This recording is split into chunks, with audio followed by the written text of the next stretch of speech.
Oke. Assalamualaikum warahmatullahi wabarakatuh.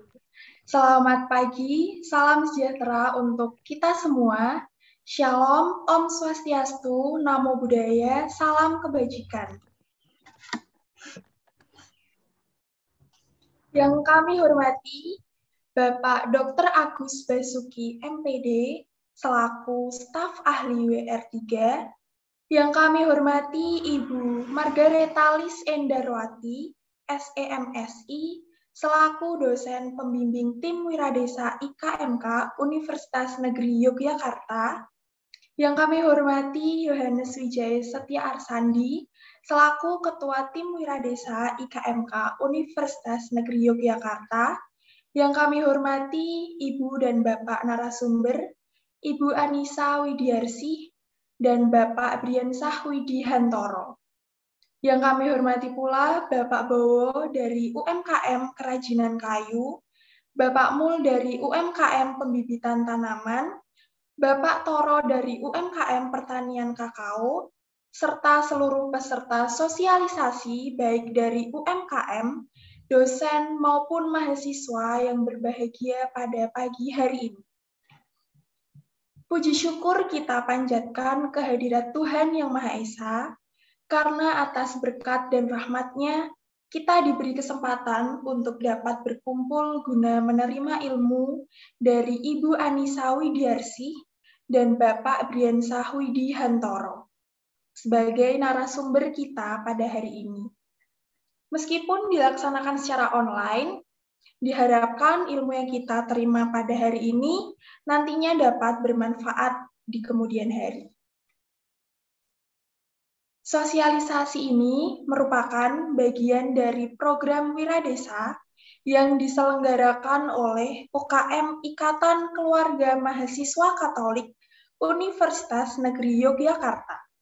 Sosialisasi ini mengusung tema pajak bagi UMKM, khususnya bagi ketiga UMKM binaan Tim Wiradesa IKMK Universitas Negeri Yogyakarta di Kalurahan Banjaroyo, dan juga bagi seluruh pemilik UMKM yang hadir pada hari ini.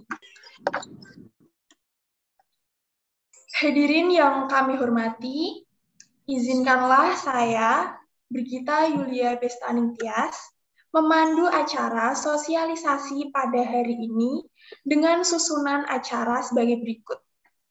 Yang pertama, ada pembukaan, kemudian doa, menyanyikan lagu Indonesia Raya, sambutan dari Bapak Dr. Agus Basuki MPD, mewakili WR3 UNY sebagai staf ahli WR3, pemaparan materi oleh narasumber, diskusi tanya-jawab, penyerahan door prize, dokumentasi, dan yang terakhir penutup. Untuk acara pertama, yaitu pembukaan, marilah kita buka acara sosialisasi pada hari ini dengan memanjatkan doa kepada Tuhan Yang Maha Esa sesuai dengan agama dan kepercayaan masing-masing. Berdoa dipersilahkan.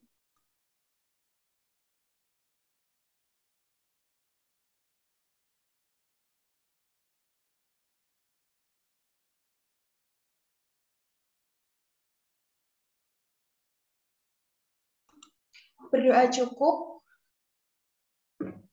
Acara selanjutnya adalah menyanyikan lagu Indonesia Raya. Seluruh peserta diharapkan untuk berdiri. Bagi operator atau yang bertugas, kami persilahkan.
untuk peserta dimohon untuk duduk kembali.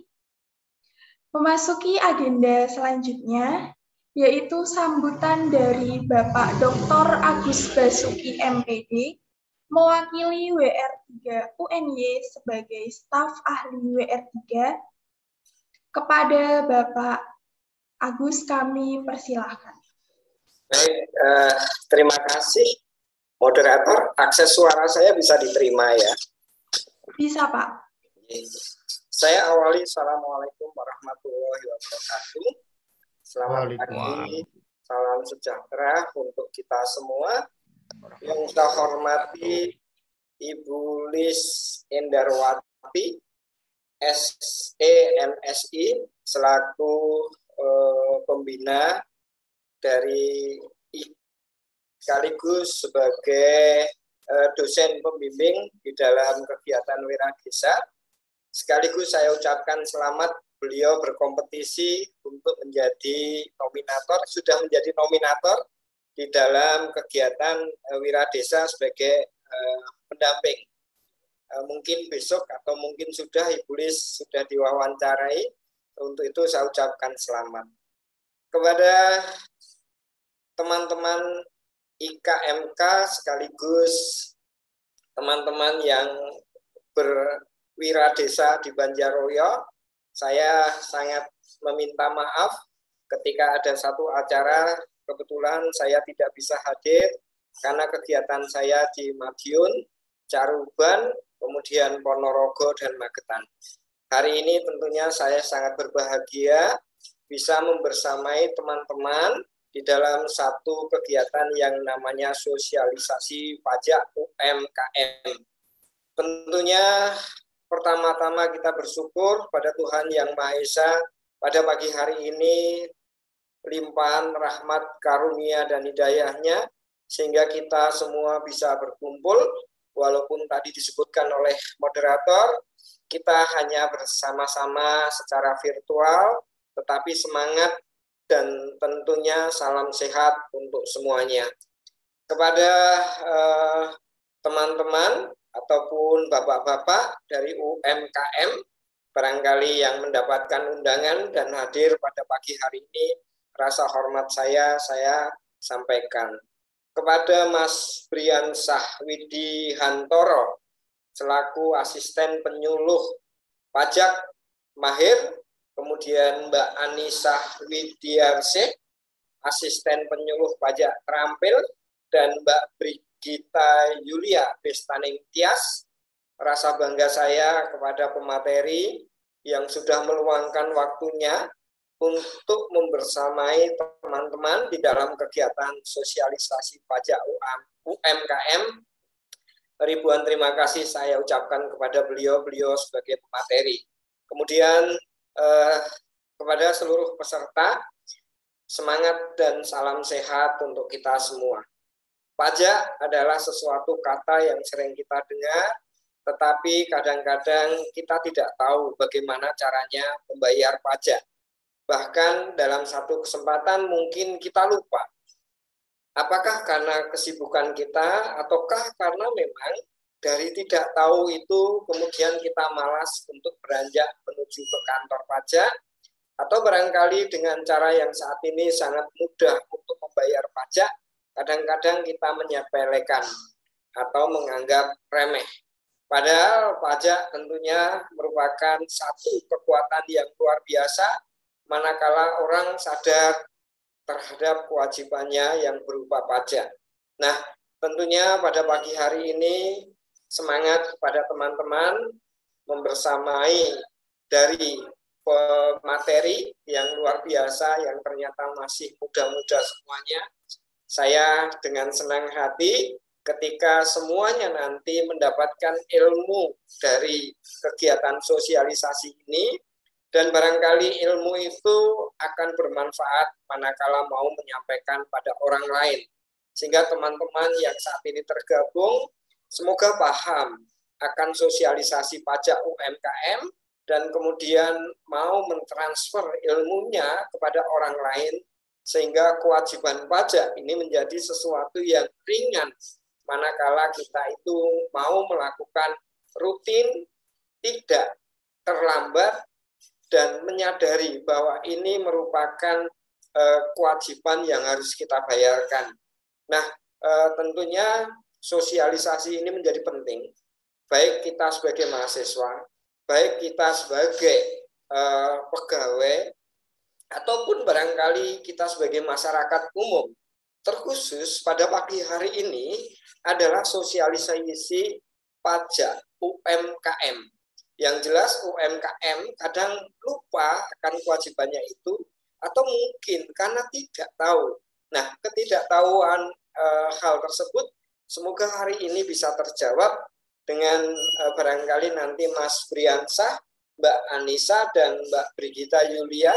Semoga nanti beliau menyampaikan ilmunya dan menjadi amal bagi para pemateri. Nah, untuk itu semoga teman-teman yang ikut mengikuti kegiatan ini hingga akhir acara. Dan kepada Ibu Lis Indarwati, SEMSI, saya sangat hormat pada beliau, karena saya punya janji untuk datang ke Banjaroyo, Ibu Lis. Insya Allah saya akan datang, Ibu Lis. Karena Banjaroyo itu secara sejarah dari lurahnya, Mas Wiwin, kemudian berganti pada orang lain, dan saat ini lurah yang baru, itu adiknya Mas Wiwin. Berapa waktu yang lalu malam hari saya datang, karena cari durian dan dapat informasi kalau adiknya Mas Wiwin itu jadi lurah. Jadi saya akan bersilaturahmi, walaupun kegiatan rangkaian Wiradesa sudah selesai, tetapi bukan berarti kegiatan kita dalam pendampingan dan kegiatan kita dalam bersilaturahmi terhenti di situ. Maka saya akan tulen ke Banjaroyo dan sekaligus menengok kegiatan yang sudah dilakukan oleh teman-teman dari IKMK. Pada teman-teman IKMK, baik yang menjadi anggota, baik yang menjadi pengurus, salam sehat untuk semuanya, tetap semangat membangun prestasi dan juga membangun prestasi non-akademis. Maka bergabung di dalam sebuah organisasi banyak sekali keuntungannya, di samping membiasakan kita berkomunikasi, baik sesama individu ataupun individu dengan kelompok, kita latihkan dalam sebuah kegiatan, dalam sebuah wadah organisasi. Maka mental kita akan terbangun manakala kita mampu bersama-sama beraktivitas dalam organisasi. Maka kepada teman-teman IKMK, salam hormat saya. Semoga teman-teman tetap semangat walaupun keterbatasan kita. Kalau toh kita sudah harus bertatap muka secara langsung, tetap menjaga protokol kesehatan di mana saat ini COVID belum selesai. Saya kira itu kepada seluruh peserta. Mohon maaf bila sambutan dalam kesempatan pada pagi hari ini banyak kekurangannya.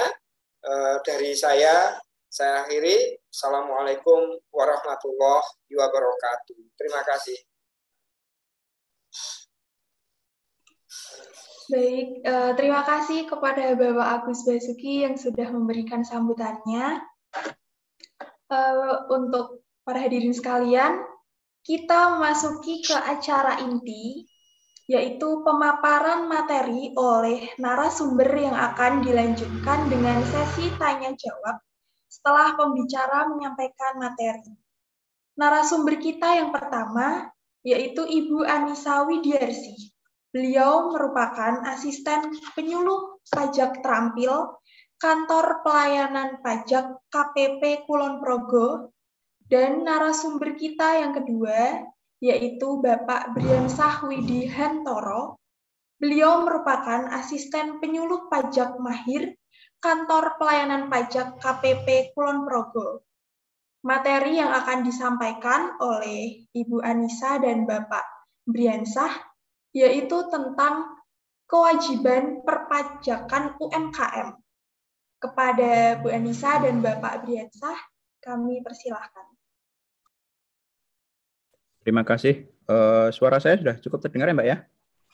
Kurang sudah, keras? Pak. Ya, oh ya. Assalamualaikum warahmatullahi wabarakatuh. Shalom, Om Swastiastu, Namo Buddhaya, salam kebajikan. Selamat pagi, salam sejahtera, salam sehat untuk kita semua.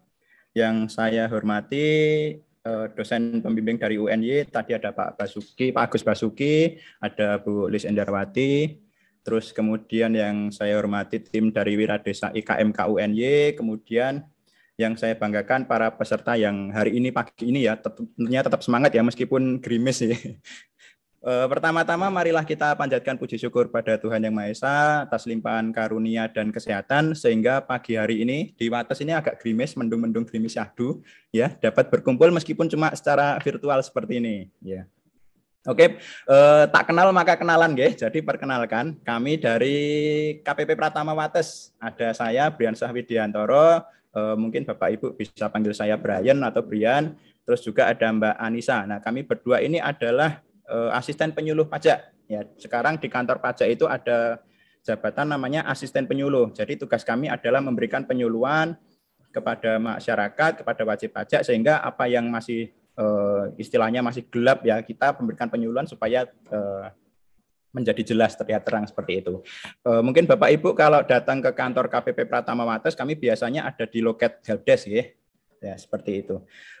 Terus berikutnya sebuah kehormatan bagi kami ya. Terlebih saya karena baru pertama kali ini kita digandeng oleh kampus atau oleh mahasiswa untuk menyelenggarakan kegiatan edukasi perpajakan bersama. Karena kemarin-kemarin nggak sempat gandengan karena PPKM ya, physical distancing, jadi nggak ada gandengan. Ya, sebuah hal yang luar biasa melihat semangat kaum muda ini dalam kegiatan Wiradesa, dalam pembangunan sebuah desa menjadi lebih maju dan optimal UMKM-nya. Terus kemudian yang membuat saya agak ini ya, agak plus gitu, ternyata para pemuda ini, ya meskipun kita seumuran ya, saya seumuran pemuda-pemuda ini, itu juga mempunyai kesadaran akan pajak. Oh ternyata UMKM maju itu juga pasti diikuti dengan aspek-aspek perpajakan. Nah, seperti itu yang agak menyentuh hati saya. Oh ternyata pajak ini juga sudah menyentuh di segmen di pemuda-pemuda ini ya. Karena apa?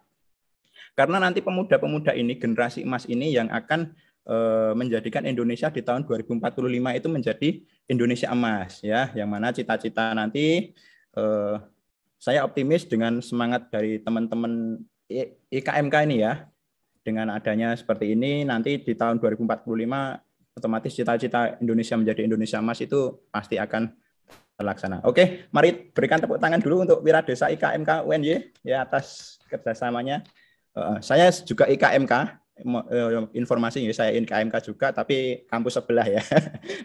Oke, tanpa berlama-lama lagi materinya nanti akan disampaikan oleh Bu Anissa apa Mbak Anissa nih ya, karena masih imut-imut ya. Nanti disampaikan oleh Mbak Anissa, monggo silakan diikuti dengan santai, dengan rileks, mungkin sambil dinikmati hidangan yang ada juga ya, yang telah disiapkan masing-masing, monggo. Mbak Anissa bisa langsung dimulai. Mungkin cukup dari saya. Terima kasih. Assalamualaikum warahmatullahi wabarakatuh. Terima kasih Mas Ben. Mohon izin, suara saya sudah terdengar? Sudah, Bu. Oh ya. Baik, terima kasih. Selamat pagi. Assalamualaikum warahmatullahi wabarakatuh. Terima kasih atas kesempatannya ini. Seperti yang dikatakan Mas Brian tadi ya, ini perdana saya dan tim yang diundang oleh kampus. Terima kasih sekali untuk Pak Agus Basuki dan juga Bu Lis Endarwati yang telah memfasilitasi masyarakat di sini untuk lebih mengenal pajak gitu. Nah, mohon izin saya share screen terlebih dahulu ya.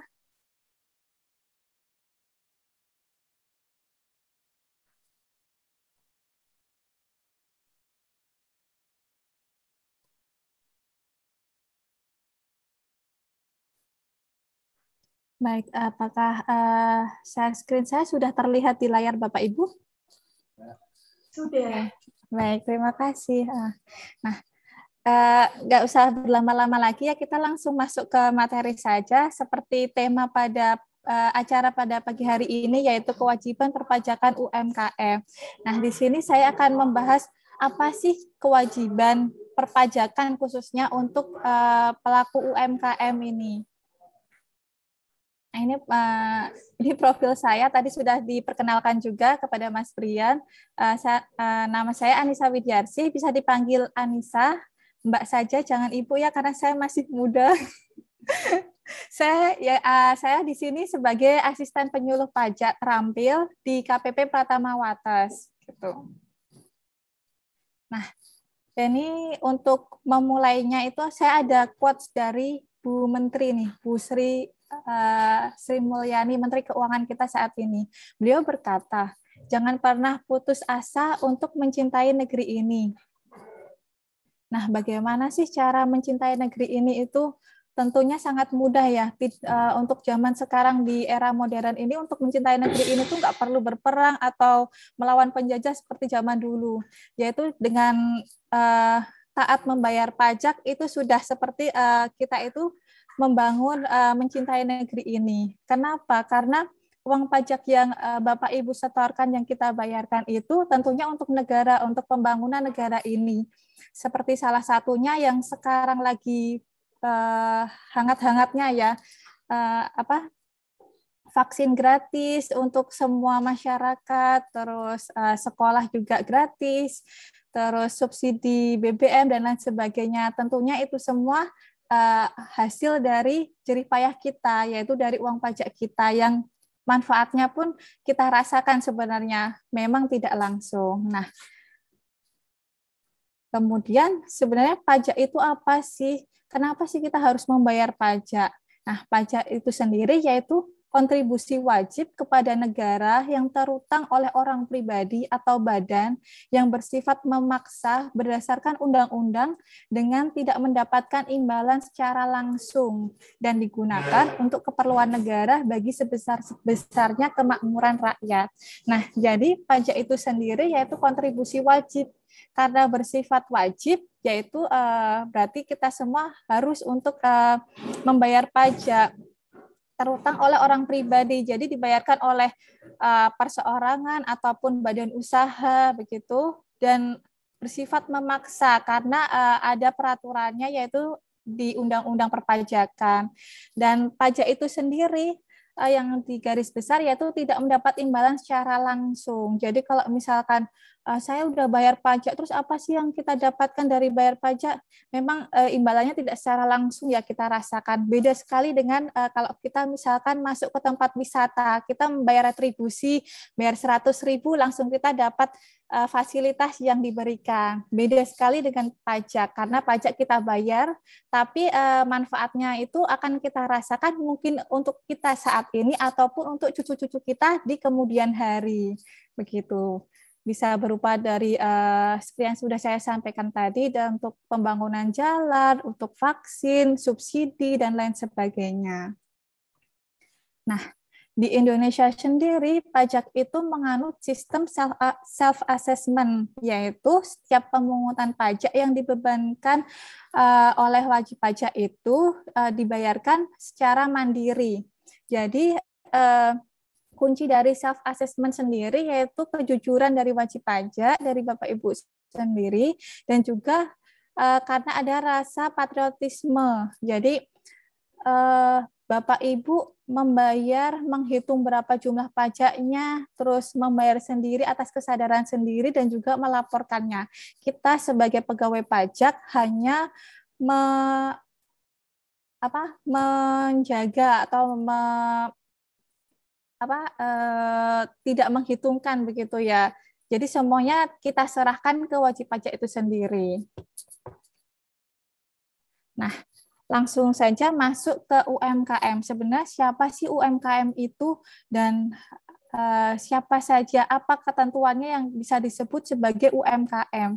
UMKM sendiri menurut perpajakan, menurut Undang-Undang Perpajakan, yaitu wajib pajak orang pribadi atau badan usaha. Jadi bisa perseorangan ataupun badan usaha seperti PT, CV, koperasi, lembaga, dan lain sebagainya. Itu bisa masuk ke dalam UMKM untuk kategori pertama. Dan ada juga syarat kedua yang dimaksud dengan UMKM itu, yaitu orang pribadi atau badan usaha tersebut itu memiliki usaha, namun omsetnya masih di bawah 4,8 miliar selama setahun.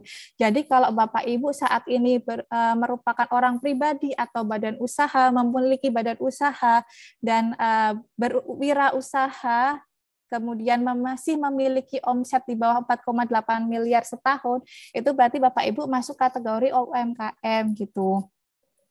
Kemudian kewajibannya apa sih setelah, oh ya saya itu sebagai UMKM, saya mau mendaftarkan NPWP karena saya memiliki usaha begitu.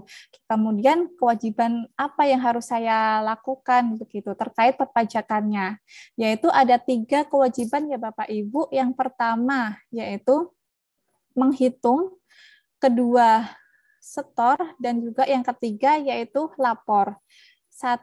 Cuma ada 3 sebenarnya, hitung, setor, lapor. Kita bahas satu persatu ya Bapak Ibu. Pertama, menghitung. Bagaimana sih cara menghitung pajak? Berapa besaran yang harus saya bayarkan atas usaha yang saya jalankan gitu. Nah, jadi khusus untuk, karena kita materinya memang untuk UMKM, untuk khusus UMKM itu besaran pajak yang harus dibayarkan yaitu sebesar peredaran bruto atau omset Bapak Ibu selama 1 bulan, jadi bulanan ya Bapak Ibu, dikali 0,5%. Jadi rumusnya itu gampang sekali, hanya omset kali 0,5%. Omsetnya berapa dikali 0,5%. Nah, ini dulu ada historinya juga nih Bapak Ibu. Kenapa sih tarifnya 0,5%? Jadi dulu itu sedikit saya flashback ya. Dulu itu pengenaan pajak itu untuk semua kalangan itu dipukul rata. Semuanya menggunakan tarif progresif, yaitu yang 5%, 15%. Penghitungannya jelimet sekali untuk UMKM yang udah ngurusin bisnis, harus ngitungnya jelimet gitu, sangat kesusahan. Oleh sebab itu digantilah, disederhanakan lagi di peraturan pemerintah nomor 46 tahun 2013, yaitu disederhanakan dengan tarif UMKM itu menjadi 1% dikali omsetnya. 1% aja dikali omset.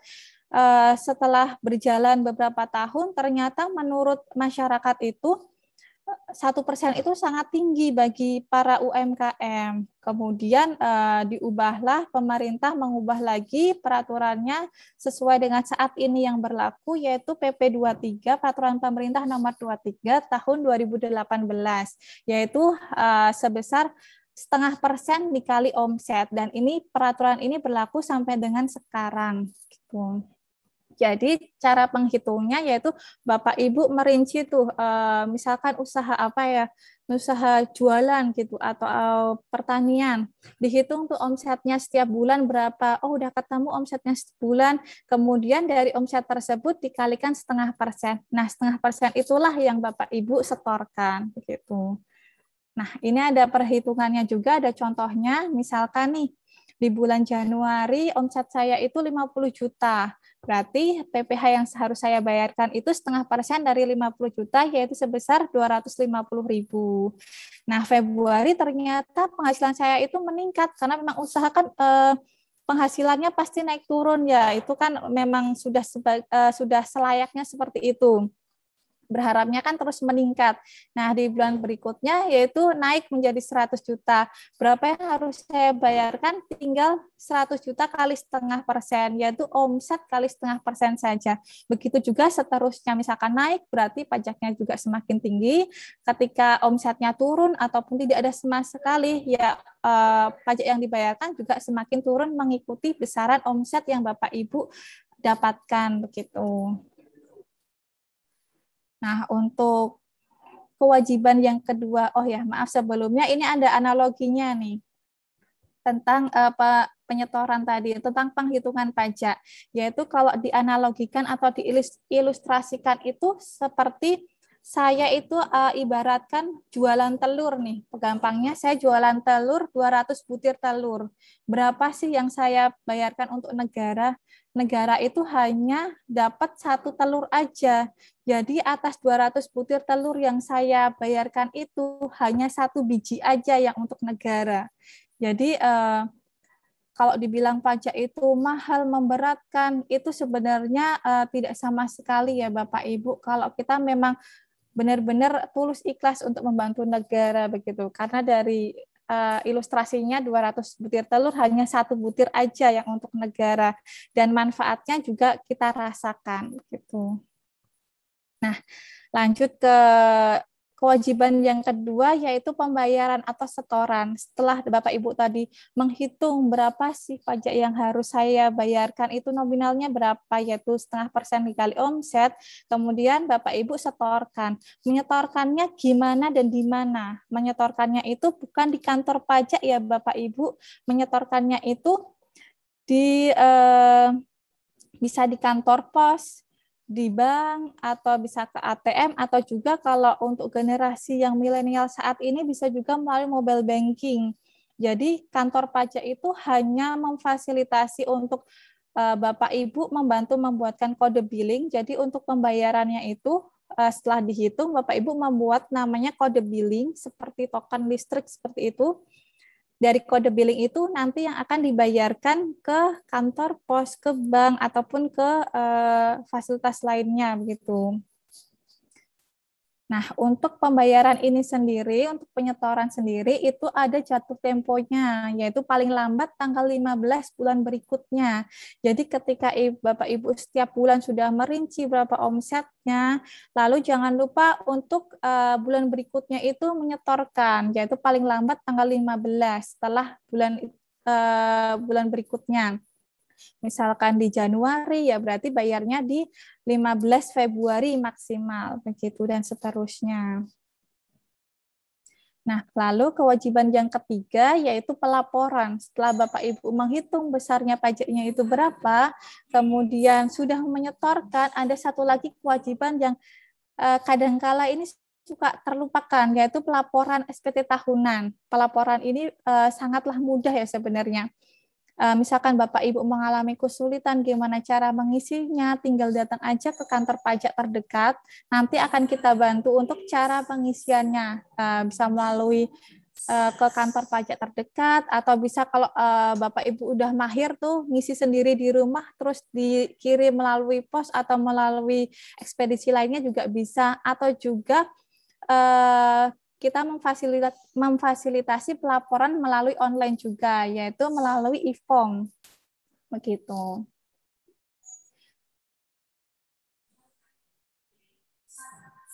Untuk pelaporan sendiri juga ada jatuh temponya. Kalau pembayaran tanggal 15 bulan berikutnya, kalau pelaporan ini untuk orang pribadi paling lambat 3 bulan setelah tahun pajak. Dan untuk wajib pajak badan itu paling lambat 4 bulan setelah tahun pajak. Jadi kalau saya asumsikan tahun bukunya itu dari Januari sampai dengan Desember, berarti untuk orang pribadi ini paling lambat menyampaikan SPT tahunan itu di bulan Maret, tepatnya 31 Maret tahun berikutnya. Jadi misalkan sudah terdaftar nih di tahun 2021, berarti tahun 2022 nanti Bapak Ibu jangan lupa untuk lapor SPT tahunannya. Untuk orang pribadi berarti tanggal 31 Maret 2022, untuk wajib pajak badan yaitu 4 bulan atau 30 April 2022 begitu, dan begitu selanjutnya. Jadi 3 bulan setelah tahun pajak dan juga 4 bulan. Nah, ini saya resume kembali untuk kewajiban perpajakannya. Jadi ada 3 ya untuk UMKM, yaitu menghitung besaran omsetnya Bapak Ibu, kemudian menghitung juga pajak yang harus dibayarkan, yaitu sebesar 0,5% dikalikan omset tersebut. Kemudian jangan lupa untuk menyetorkan paling lambat tanggal 15 bulan berikutnya. Dan kewajiban ketiga yaitu tahunan, melaporkan SPT tahunan begitu. Terus nah, di tahun 2021 ini pemerintah juga telah mengubah undang-undang perpajakan. Ini sebenarnya belum diterapkan, tapi undang-undangnya memang sudah diketok palu ya Bapak Ibu, tepatnya tanggal 29 Oktober kemarin. Jadi undang-undang perpajakan ini diharmonisasi lagi menjadi undang-undang harmonisasi peraturan perpajakan. Jadi ini ada banyak keringanan nih untuk UMKM. Jadi yang merasa wah, pajaknya besar gitu. Ternyata pemerintah itu ngasih keringanan lagi dengan undang-undang yang baru ini. Ini saya kasih bocorannya walaupun belum berlaku, sebenarnya berlakunya masih di tahun depan, di tahun 2022. Nah, jadi untuk pengusaha khususnya untuk UMKM tapi hanya untuk orang pribadi nih, khususnya untuk UMKM orang pribadi yang penghasilan brutonya itu tidak sampai 500 juta setahun, itu tidak bayar pajak, tidak dikenai PPh. Jadi kalau Bapak Ibu itu kategorinya UMKM dan orang pribadi perorangan, tapi brutonya itu masih di bawah 500 juta, itu tuh nggak bayar pajak, tidak bayar sama sekali. Nah, nanti setelah peredaran brutonya setahun itu mencapai 500 juta, baru nanti dikenakan PPh-nya, yaitu sebesar 0,5% tadi, dikalikan omset. Untuk mudahnya ini saya kasih ilustrasi juga nih. Misalkan Tuan A dia pengusaha toko kelontong di tahun 2022. Nah, Tuan A ini diasumsikan omsetnya per bulan itu sama ya, misalkan 100 juta dari Januari sampai dengan Desember. Nah, dengan peraturan yang sekarang itu Tuan A itu harus membayar 0,5% dikalikan 100 juta ini setiap bulan. Nah, di tahun depan, tahun 2022, Tuan A itu tidak baru dikenakan PPh setelah penghasilannya setelah omsetnya mencapai 500 juta. Jadi Januari ini masih 100 nih akumulasinya, berarti nggak bayar. Di Februari masih akumulasinya 200, berarti nggak bayar juga. Sampai dengan di bulan Mei baru Tuan A mencapai 500 juta, di bulan berikutnya baru Tuan A ini dikenakan PPh, yaitu sebesar 0,5% dikali 100. Jadi Tuan A ini baru mulai menyetorkan PPh-nya itu di bulan di bulan Juni, yaitu setelah omsetnya mencapai 500 juta. Jadi di Januari sampai dengan Mei ini dia masih nol begitu. Dari Juni sampai dengan Desember baru dikenakan begitu. Ini tentunya akan sangat lebih meringankan lagi untuk pelaku UMKM ya, khususnya untuk orang pribadi begitu. Untuk peraturan yang ini, untuk harmonisasi peraturan perpajakan ini baru berlaku di tahun 2022. Nah, sudah selesai. Jadi cukup singkat sekali ya, kalau bisa saya rangkum itu kewajiban perpajakannya itu ya 3 itu tadi.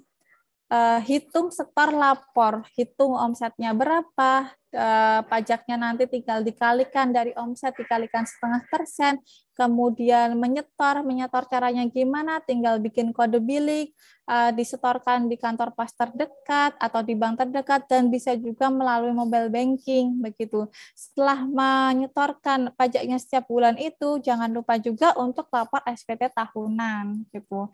Jadi cukup 3 kewajibannya ya Bapak Ibu. Nah, misalkan nih Bapak Ibu masih ada pertanyaan atau mungkin tadi penjelasan saya terlalu cepat, nanti bisa ditanyakan di sesi tanya jawab, ataupun apabila masih ada pertanyaan juga di luar sesi, maksudnya di luar sesi tanya jawab, di luar diskusi ini, nanti bisa juga dapat menghubungi kami di konsultasi KPP Pratama Wates melalui WhatsApp di nomor ini begitu. Sekian presentasi dari saya. Waktu dan tempat saya kembalikan ke moderator Mbak Brigita. Baik, terima kasih Mbak Anissa atas materinya. Ini membuat kita lebih melek akan pajak gitu ya.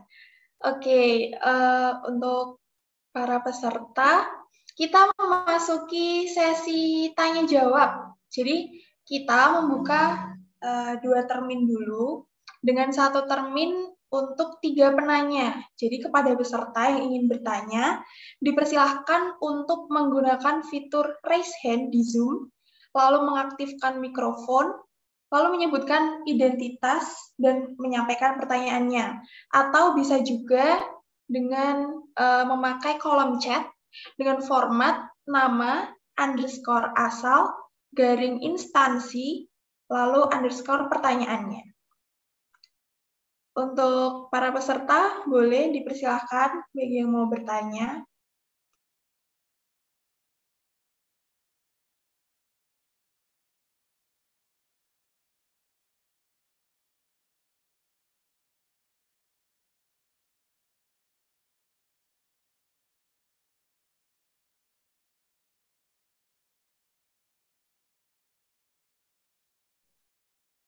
Sepertinya udah jelas semua ya Mbak ya.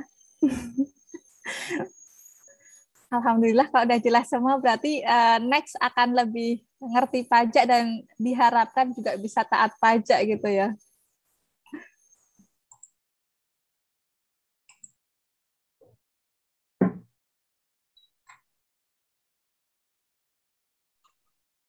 Bulis, Iya. ya, monggo Bulis. Terima kasih atas waktunya. Terima kasih Mbak Anissa atas penjelasannya. Mungkin meskipun saya bukan UMKM, tapi beberapa kegiatan saya selalu menjadi pendamping UMKM. Yang kadang menjadi sebuah ketakutan dan juga kebingungan itu Mbak Anissa adalah tadi dalam menghitung ya, karena nyun sewu rata-rata kita itu malas mencatat. Nah, sehingga kita ketika tidak punya catatan, maka ketika diminta menghitung itu terjadi sebuah kebingungan yang sangat luar biasa. Nah, pertanyaan saya, apakah misalnya UMKM mengalami hal demikian, itu apakah dari pajak itu ada petugas yang kemudian bisa membantu, mungkin dari nggak ada data sampai dengan ada data sehingga terhitung gitu. Kemudian juga kekhawatiran apa ya, di masyarakat itu kan selalu aku kena pajak akeh kasih dobati ya. Ini bagaimana ini menghilangkan image atau kesan-kesan yang seperti itu dari kantor pajak. Matur nuwun Mbak Anissa. Ini langsung dijawab aja ya. Mbak, monggo. Langsung saya tanggapin aja ya Bu Lis ya. Ini ya di kami itu di KPI Pratama Wates itu ada juga petugas konsultasi. Kita sebutnya sebagai helpdesk. Nah, petugas kami ini juga menerima konsultasi dari wajib pajak, dari gimana cara menghitungnya. Kadang itu juga wajib pajak yang konsultasi ke kami itu benar-benar kosongan. Saya itu usaha, saya mau bayar, tapi saya tuh nggak ada apa-apa. Banyak sekali yang seperti kayak gitu ya Bu ya. Cuman ketika kita mau membantu para wajib pajak itu, kita akan kembalikan juga sebenarnya ke wajib pajak. Tetap harus ada paling enggak kisaran berapa sih omsetnya per bulan itu kita tanyain berapa gitu, karena basisnya memang dari situ, dari omset tersebut. Jadi paling enggak ya tahulah per bulannya dapatnya berapa begitu, baru nanti kita hitung berapa sih yang harus disetorkan begitu. Tetap ya paling enggak ada reng-rengannya begitu. Ya kecil-kecil ya nyatetlah seminggu itu dapatnya berapa atau sebulan gitu. Gitu sih. Artinya ada nggak pendampingan dari awal, misalnya, oh caranya begini loh, gitu ya. Karena begini, kalau itu kami lakukan, itu mereka agak kurang, apa sih manfaatnya begitu, ya. Misalnya kemarin pengalaman terakhir saya mendampingi UMKM di Sleman, tapi ya Mbak, ya nggak apa-apa ya cerita Sleman ya. Nggak apa-apa. Itu di ayam goreng bendan itu Mbak. Wah, ketika belum pandemi, saya kebetulan punya kesempatan mendampingi di sana 2 tahun sebelum pandemi, kan 3 tahun ya. 2019 sebelum pandemi toh, kami ajak mereka untuk masuk di Gojek, masuk di Grab, itu alot sekali nggak mau gitu ya, karena takut pajak itu Mbak. Nanti kalau ini pakai pajak ya, apalagi di Grab itu kan mewajibkan harus punya NPWP. Nah, ya sudah.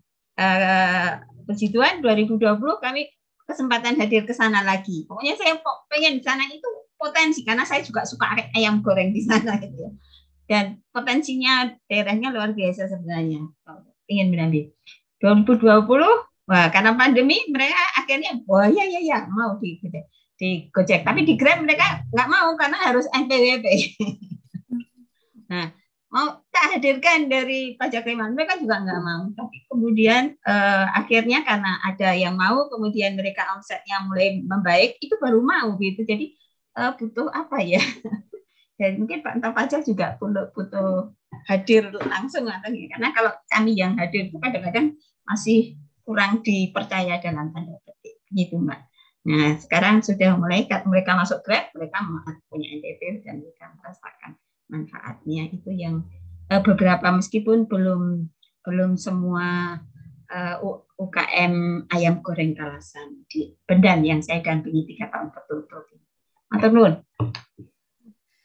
Saya tambahin lagi, sebenarnya untuk pencatatan ini sendiri kan juga sebenarnya balik lagi untuk ke pengusaha ya. Jadinya kan kalau pengen tahu berapa sih saya tuh dapatnya berapa sih sebulan ini, itu kan sebenarnya juga dari pencatatan itu sendiri ya. Jadinya memang menurut saya emang pencatatan walaupun nggak sampai rinci ada jurnalnya gitu sih, enggak, hanya berapa sih yang masuk hari itu, terus omsetnya itu berapa, labanya berapa, itu menurut saya sih perlu begitu.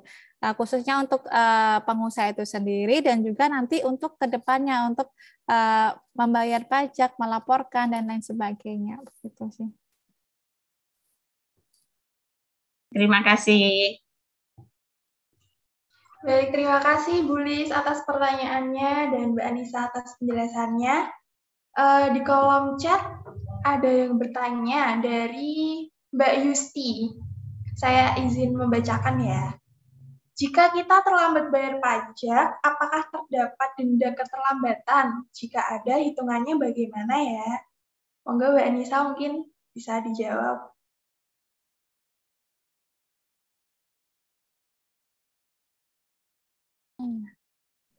Nah, ini Mbak Yusti ya, tentu saja kalau terlambat itu pasti ada dendanya ya.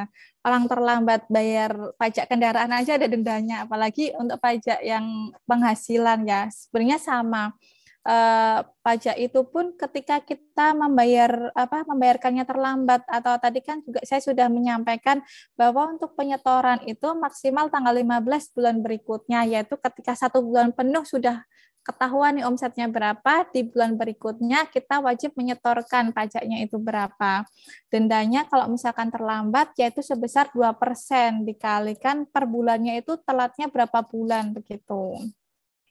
Tentu ada juga untuk pelaporan SPT tahunan pun jika terlambat juga ada dendanya, yaitu sebesar 100.000 dikalikan, 100.000 per tahunnya. Jadi misalkan tahun 2020 nih terlambat atau enggak menyampaikan, itu ada dendanya 100.000 begitu. Oke, baik. Terima kasih Mbak Anissa. Mungkin dari Mbak Yusti sudah jelas atau ada yang kurang jelas?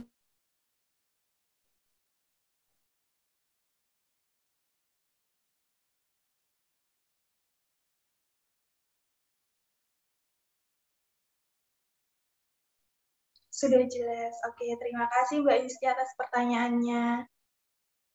Ini ada satu pertanyaan lagi di kolom chat dari Katarina Mutiara dari Universitas Sanata Dharma. Izin bertanya, apakah pajak UMKM dibedakan berdasarkan jenis UMKM tersebut? Mengingat ada beberapa jenis pajak yang berlaku di Indonesia. Terima kasih. Monggo Mbak Anissa. Untuk ya saya langsung jawab untuk Mbak Katarina ya. Untuk UMKM itu selama UMKM itu masih omsetnya di bawah 4,8 miliar setahun, itu tarif pajaknya sama, yaitu dikenakan pajak penghasilan final namanya, yaitu sebesar 0,5% dikalikan omset. Misalkan dia bertani atau dagang atau UMKM-nya itu macam-macam, itu sama. Tarifnya itu 0,5% dikali omset gitu. Jadi memang sudah disederhanakan. Kalau dulu memang ada rigid, ada untuk UMKM A, B, C, D itu beda-beda. Tapi sekarang disederhanakan dengan peraturan pemerintah nomor 23, yaitu UMKM sebesar 0,5% dikalikan omsetnya begitu.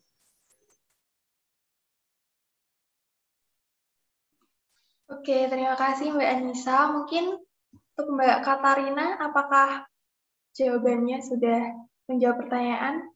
Oke, baik. Terima kasih. Terima kasih Mbak Katarina sudah memberi pertanyaan. Baik. Untuk termin pertama kita sudah ada 3 penanya. Jadi untuk teman-teman, untuk peserta di Zoom ini yang mau bertanya, monggo masih dipersilahkan. Dan tadi di awal sudah disebutkan kalau kita nanti ada pembagian door prize. Jadi bagi peserta yang bertanya nanti akan mendapat kesempatan untuk mendapatkan door prize gitu. Jadi monggo yang mau bertanya lagi dipersilahkan.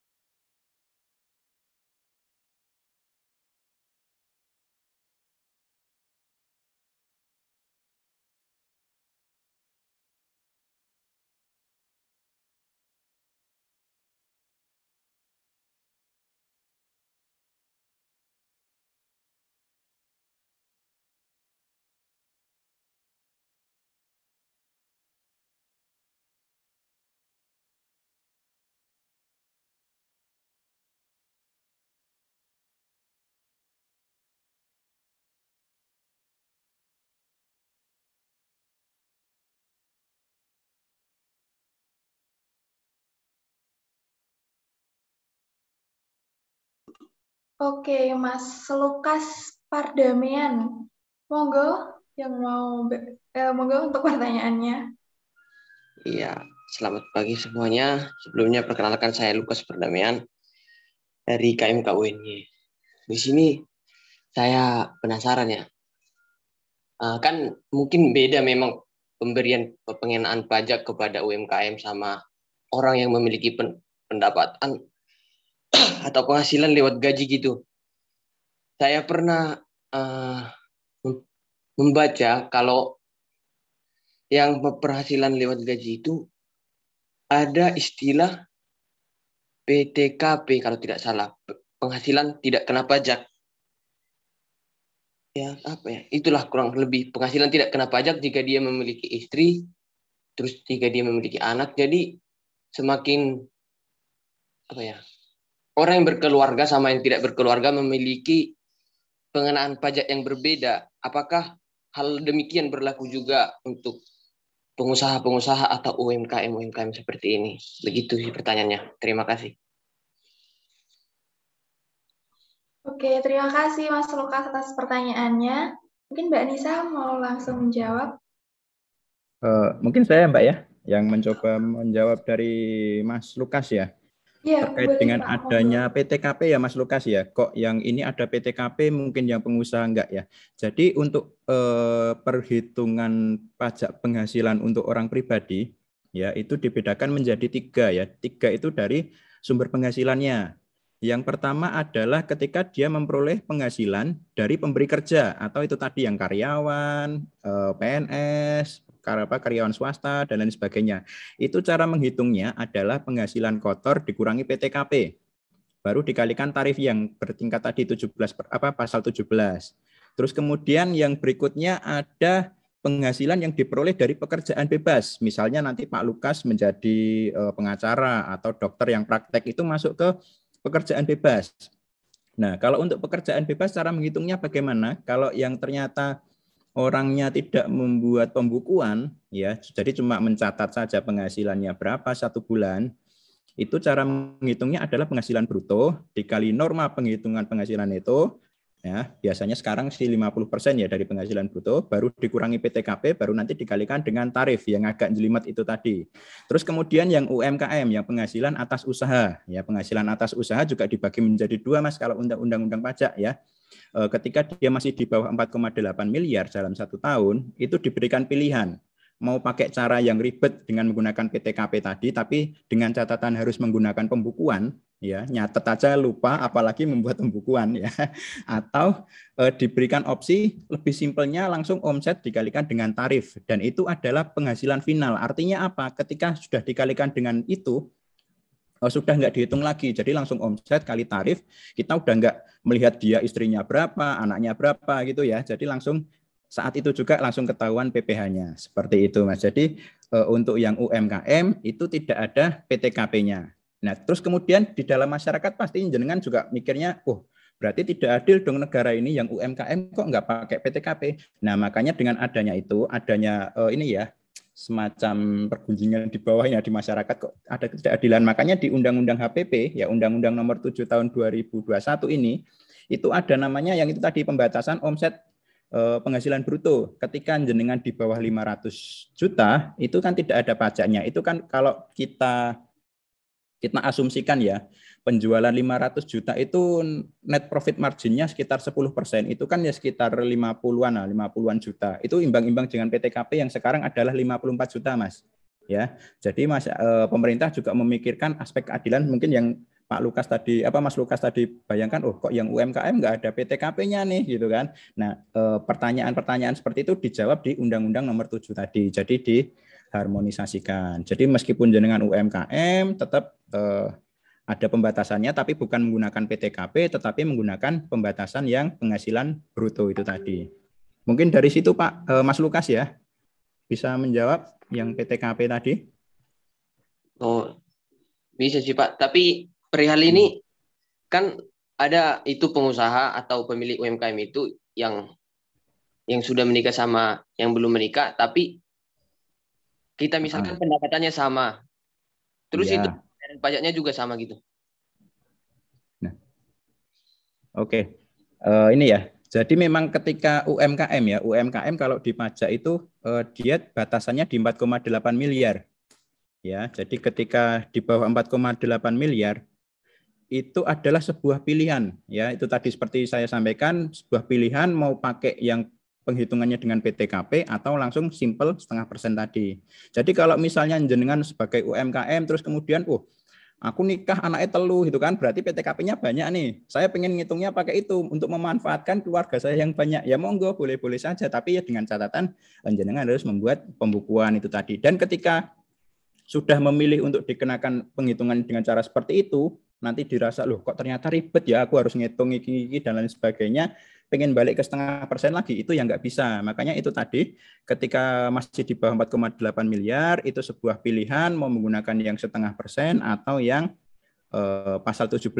Dengan catatan kalau pasal 17 berarti harus membuat pembukuan atau pencatatan, seperti itu. Oh iya Pak, terima kasih atas jawabannya Pak. Ya.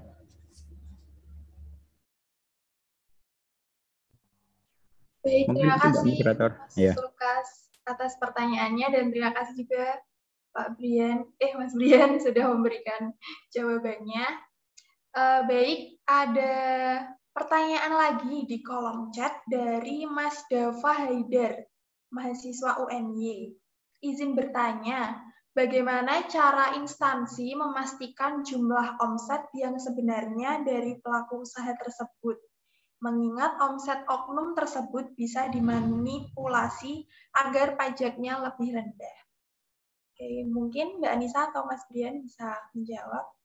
Ya, terima kasih mungkin dari saya Mbak Anissa ya, biar enggak ini Pak. Oke.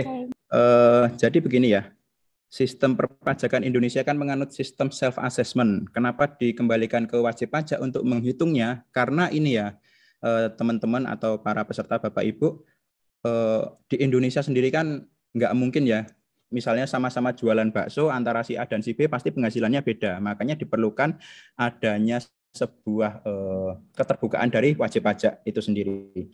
Terus kemudian kalau yang pertanyaan dari Mas Dava ini agak sedikit unik ya, ibaratnya bertanya kepada dosen, Bu, saya gimana cara dapat A, tapi saya tidak ikut kuliah, seperti itu ya. Kalau saya berikan jawabannya nanti malah dipakai trik-triknya ya. Misalnya nanti pakai rekening ini, nah nanti rekeningnya juga dipindahkan ke yang lain supaya tadi kan kita kasih tahu trik-triknya untuk menghitung tadi ya, menghitung sebenarnya dari pelaku usaha tersebut. Sebenarnya ada banyak cara dari kita untuk melihat suatu usaha atau sebuah orang gitu ya, penghasilannya kira-kira sekian gitu ya. Itu ada banyak cara ya, Mas. Kalau saya sebutkan di sini ya sama aja saya buka ini ya, buka kartu. Ternyata caranya orang pajak ngitung kalau dari luar tuh seperti ini ya, seperti itu ya. Jadi memang ada berbagai macam cara dan juga ada berbagai macam data yang masuk ke kami juga. Jadi teman-teman jangan khawatir ketika nanti sudah terjun di dunia usaha, terus melihat saingan sebelahnya kok ternyata nggak membayar pajak, seperti itu, kok saya jadi kena pajak, itu jangan khawatir, itu pasti kantor pajak juga mempunyai trik-trik khusus untuk memajaki si orang yang itu tadi ya, memanipulasi tadi, kalau istilahnya Mas atau Mbak ini, Dava ini ya, mungkin Mas ya. Nah, Mas. seperti itu. Oh ya, jadi seperti itu Mas. Banyak cara dari kami untuk memastikan jumlah omset yang sebenarnya. Jadi karena self assessment tadi, kantor pajak tugasnya adalah memastikan bahwa self assessment yang keterbukaan di si wajib pajak itu benar atau enggak sih, gitu kan. Bayarnya 100.000 tapi ternyata punya mobil 10 gitu kan, enggak mungkin banget gitu kan. Nah, itu ada banyak trik dan cara juga seperti itu. Terus kemudian kalau memang dimanipulasi pajaknya lebih rendah, ya itulah kelemahan self assessment ya. Apalagi orang-orang Indonesia ini diajari etika untuk rendah hati ya. Kalau ditanya penghasilannya berapa, oh sidik gitu kan. Itu juga mungkin menjadi salah satu kelemahan di kita juga ketika yang bertanya adalah orang pajak. Penghasilannya berapa Pak 1 bulan? Ah, piro Mas sidik. Nah, seperti itu. Jadi itu terbawa ke pajak juga ya. Saya harapkan untuk para peserta di sini, terus juga teman-teman yang saat ini masih kuliah untuk besok mungkin rendah hati bagus ya, tapi kalau di depan pajak itu jangan nutup-nutupi atau ibaratnya tadi memanipulasi. Jadi laporkan apa yang memang ada atau memang penghasilannya segitu daripada nanti ketahuan di belakang. Kalau ketahuan di belakang itu ada tambahan sanksi dan juga ada dendanya juga. Seperti itu. Mungkin dari saya seperti itu Mbak Moderator. Ya, jadi ada cara memastikan. Baik, terima kasih Mas Brian atas penjelasannya. Apakah penjelasannya sudah menjawab pertanyaannya, Mas Dava? Sudah, terima kasih banyak. Baik, terima kasih. Di kolom chat, Mbak Yusti bertanya lagi. Izin bertanya, berarti dari kantor pajak ada tim pengawas sendiri ya, Mas Brian? Ya, terima kasih. Jadi kalau secara core di kantor pajak itu ya, inti dari pekerjaan kami ada 2 ya. Pertama adalah pelayanan. Yang pertama pelayanan, yang kedua adalah pengawasan ya. Di kami pengawasan itu ada 6 seksi pengawasan dan juga ada pejabat fungsional pemeriksa. Itu tadi kalau misalnya dari Bu Lis tadi ya bertanya ada yang menghitungkan enggak, kalau saya jawab kalau bisa malah jangan sampai dihitungkan orang pajak, berarti kan ada masalah di usaha tersebut ya kalau sampai orang pajak yang membantu menghitungkannya seperti itu. Jadi di kami sendiri juga ada pengawasnya, itu tadi yang bertugas untuk mengawasi self assessment wajib pajak apakah sudah sesuai atau belum, dan juga tetap kita juga ada pemberian pelayanan juga. Jadi di kantor pajak kami, kantor pelayanan pajak Pratama itu ada 2 sistem, 2 fungsi, yaitu fungsi pelayanan dan juga fungsi pengawasan. Mungkin seperti itu Mbak Yusti ya. Dan Mbak Moderator, ada lagi. Baik, terima kasih Mas Brian atas penjelasannya. Mbak Yusti sudah terjawab.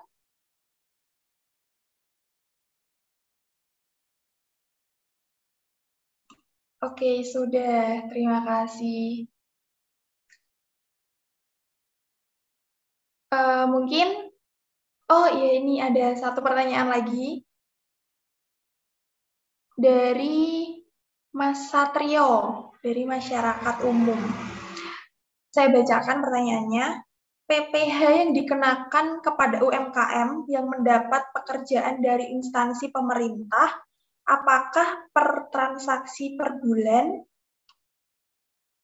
Oke, mungkin Mas Brian atau Mbak Anissa bisa menjawab. Mungkin saya pastikan dulu untuk mendapat pekerjaannya ini apa ya? Apakah si UMKM tersebut juga bekerja sebagai karyawan, sebagai PNS seperti Bu Lis, ternyata punya warung di rumah itu ya, atas penghasilan dari dosen dan juga penghasilan dari warung, atau memang karena warungnya itu menjadi rekanan dari pemerintah, misalnya dari Kelurahan Banjaroyo untuk belanja ATK ke warungnya Pak Satrio, mungkin seperti itu. Nah, jadi perlu dibedakan lagi ya, kalau misalnya ternyata orangnya sama, terus kemudian sumber penghasilannya ada 2, yang pertama adalah dia bekerja sebagai PNS dan juga mempunyai usaha, warung misalnya seperti tadi, itu penghitungannya berbeda. Jadi yang atas pekerjaan tadi, atas PNS atau karyawan, itu tetap ada pajaknya menggunakan pasal 17, tetapi Bapak Ibu tidak perlu khawatir, karena apa? Karena yang memperhitungkan adalah si pemberi kerja. Ya, jadi Bapak Ibu tinggal kerja aja, tahu-tahu dapat penghasilan udah bersih itu kalau jenengan sebagai karyawan. Ya. Terus kemudian yang UMKM-nya, karena tidak ada yang menghitung, ya itu tadi kembali lagi. Jadi yang UMKM jenengan hitung sendiri, bayar sendiri pajaknya 0,5%. Ya, seperti itu. Terus yang mungkin contoh kasus yang kedua, dia UMKM, murni UMKM, tidak ada pekerjaan sebagai karyawan dan punya toko, terus kemudian tokonya mendapat atau jualannya itu dibeli oleh bendahara atau instansi pemerintah seperti kelurahan tadi kan. Nah, kalau seperti itu, mekanisme perpajakan di bendahara itu ada namanya PPh pasal 22 dan juga PPN Bapak Ibu ya. Jadi ketika si bendahara tersebut belanja barang di atas 2 juta, itu atas pembelian barang itu ada PPh pasal 22 sebesar 1,5%. Ya, dan juga PPN 10%. Terus kemudian ketika UMKM tersebut 1,5% kok gede ya gitu kan, pengen saya kan 0,5%, itu bisa, itu jenengan membuat namanya surat keterangan PP 23. Nanti ketika jenengan sudah memegang surat keterangan tersebut, dikasihkan ke bendahara kalurahan, nah nanti kalurahan tersebut akan memotong berdasarkan 0,5%. Karena apa? Karena masuk ke kriteria UMKM yang menggunakan tarif 0,5%. Kalau tidak mempunyai surat keterangan, ya akhirnya artinya berlaku aturan yang belanja bendahara menggunakan PPh 22 sebesar 1,5%. Seperti itu Pak Satrio. Ya, jadi ada dua kemungkinan dari pertanyaan jenengan, mungkin yang mana? Yang kasus pertama atau yang kasus kedua? Jadi jawabannya seperti itu per kasus.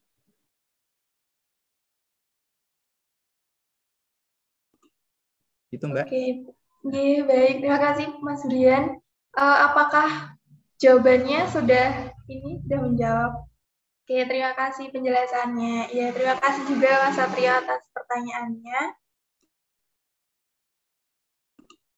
Oke,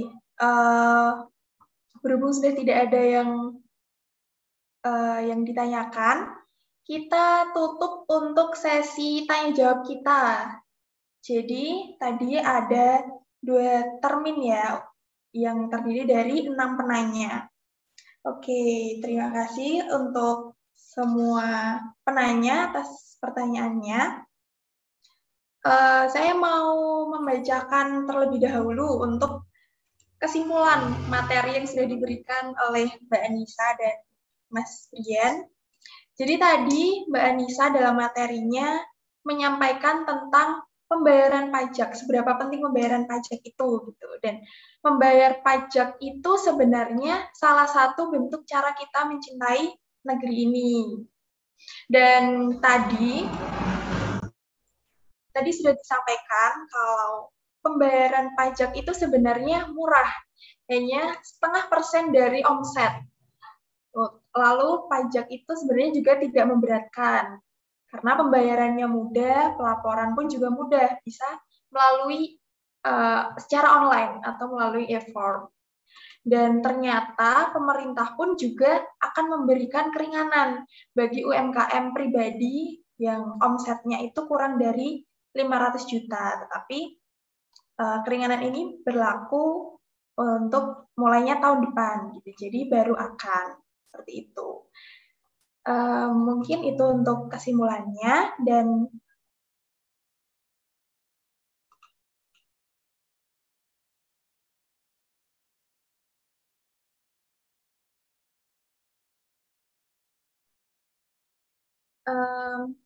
Mas Satrio ingin bertanya lagi, monggo.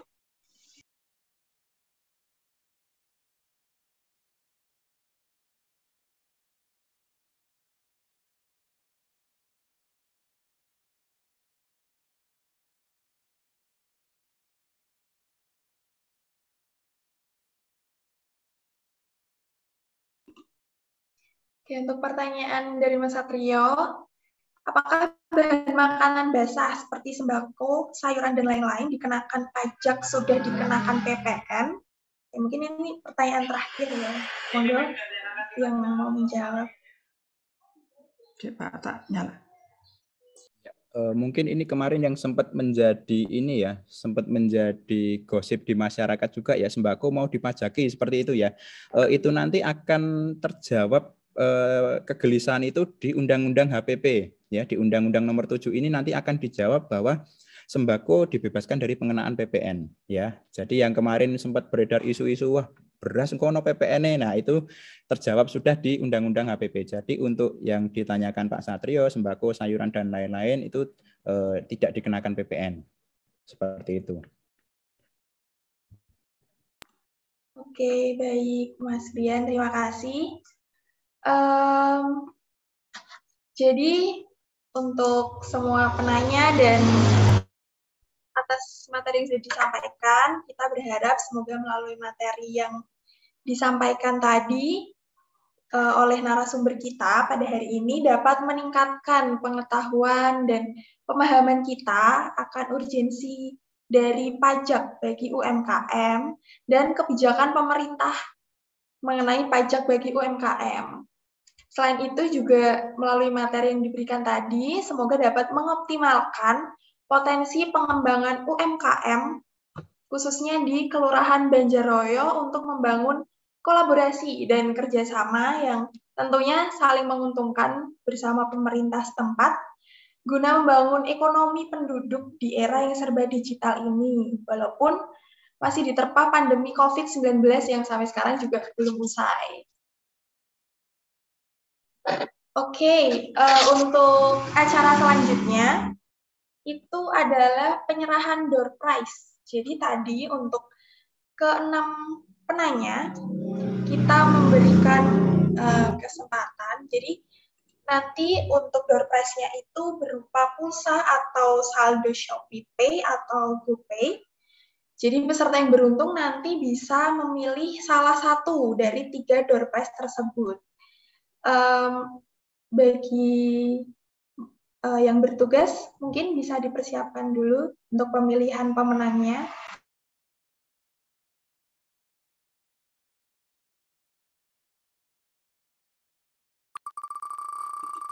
Oke, dari ke-6 penanya tadi kita pilih untuk pemenang pertama.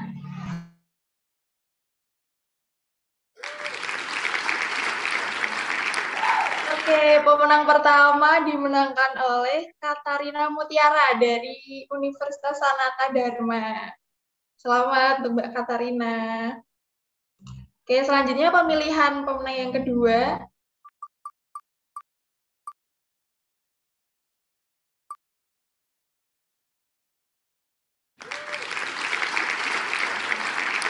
Selamat Bu Lis, jadi pemenang yang kedua.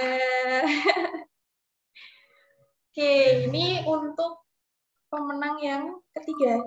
Kita ambil berapa pemenang ya?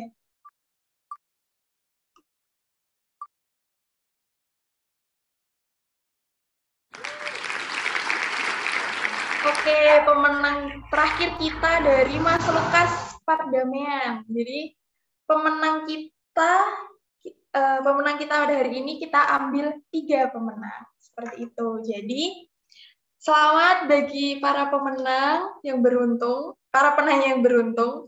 Jadi nanti bagi pemenang bisa menghubungi panitia atas nama Maria Amelia _UNY. Gitu. Selamat. Baik, sebelum mengakhiri acara sosialisasi pada hari ini, kami mengajak Bapak, Ibu, dan saudara sekalian untuk dokumentasi berupa foto bersama. Jadi, para peserta yang masih mematikan kamera, diharapkan untuk mengaktifkan kamera. Mari kita on cam terlebih dahulu. Bagi operator atau yang bertugas, dipersilahkan untuk mengambil gambar.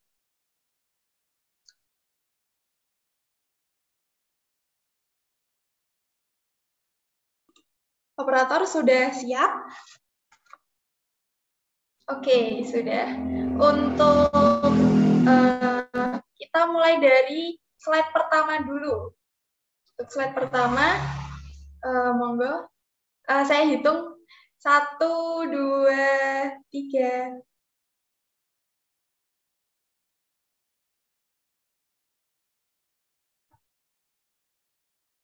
Oke, sekarang kita beralih ke slide selanjutnya. Untuk slide yang kedua. 1, 2, 3.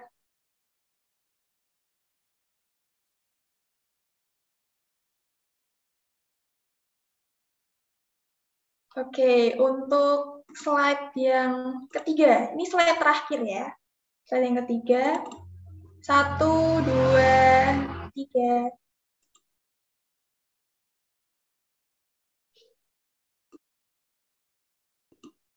Oke, terima kasih. Kita sudah untuk dokumentasinya. Terima kasih Mbak Operator.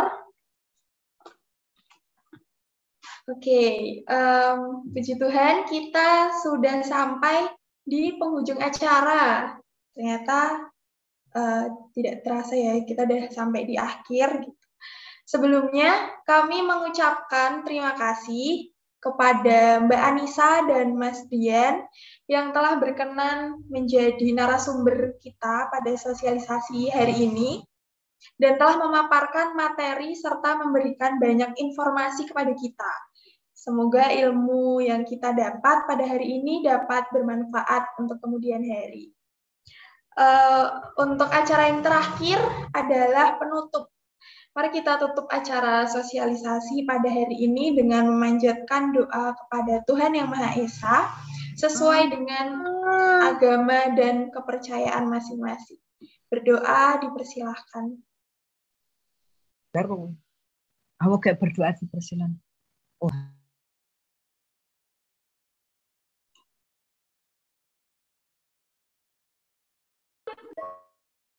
Oke, berdoa cukup. Untuk para peserta, saya di sini mewakili segenap panitia yang bertugas. Mohon maaf bila ada kesalahan, baik perbuatan maupun tutur kata yang kurang berkenan kepada hadirin sekalian. Akhir kata, beli durian di Kediri, tapi jangan cuma beli satu. Kami pamit undur diri, sampai jumpa lain waktu.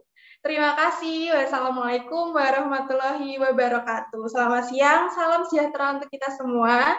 Shalom, Om Swastiastu, Namo Buddhaya, salam kebajikan. Terima kasih. Terima kasih. Terima kasih semuanya. Terima kasih semuanya. Terima kasih narasumber. Terima kasih. Terima kasih juga Bu. Terima kasih Bapak Ibu UKM. Terima kasih Bu Agnes. Ini luar biasa Pak Mur, Pak Toro, kemudian apa ya, Pak Bowo, matur nuwun, teman-teman semua, mahasiswa semua, terima kasih. Tadi juga ada masyarakat ini, matur nuwun semuanya, izin live. Ibu, matur nuwun. Sehat selalu, sukses usahanya ya Pak, semoga semakin maju. Semoga tahun depan kami bisa hadir lagi di Banjarroyo. Mohon doanya. Amin. Nih, karena belum tuntas ya, masih ada banyak hal yang kita perlu lanjutkan ya. Atur selalu. Terima kasih. Doanya semoga nanti kita bisa hadir lagi. Nanti siang saya diwawancara.